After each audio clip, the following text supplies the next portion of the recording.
Huyu ni senior chairman amekuja tena siku ya leo, na siku ya leo nataka niongelee kuhusu wanabodaboda ambao wale wanafanya kazi online na pikipiki ya Spiro. Pikipiki ya Spiro imeonekana kwamba tumekuwa na shida kubwa sana mambo ya panda swiping.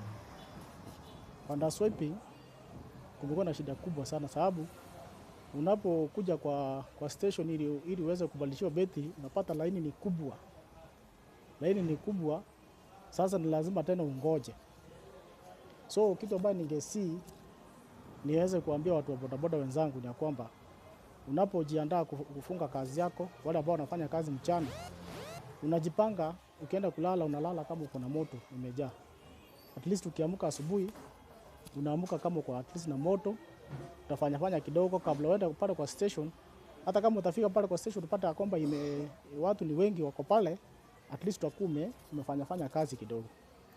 Na pia hii kampuni ya Spiro naomba muongeze ma stations.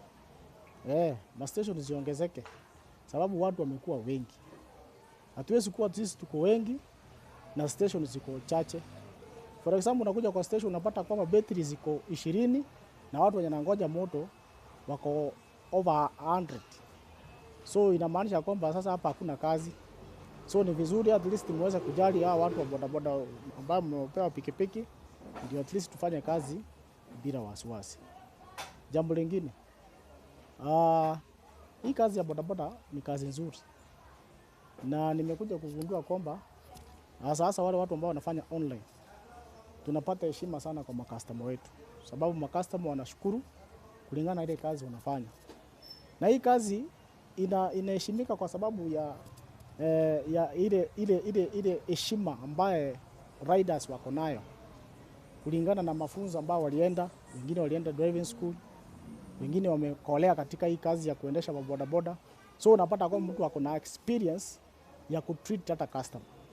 So ni vizuri tuendelee na hiyo jukumu ili tufanye kazi yetu vizuri bila shida yote, sababu hii ndio kazi. Na nilisema kwamba kazi ya boda ni kama kazi ile nyingine. Unapoamka asubuhi unaiweka mbele za Mungu, na kazi siku itakapoisha inaisha kama iko sawa. So tuendelee tu hivyo na tufanye kazi kwa bidii, tutiane moyo ili at least tupate mapato, watu wetu nayo waendelee kufanya nini? Kuendelea mbele na itakuwa sawa. So tunapoendelea hivyo, naomba hiyo video ukaweze kushare, ukaweze kusubscribe, ndipo tusaidiane. Tashukuru sana. Senior mwenyewe, chairman. Thank you.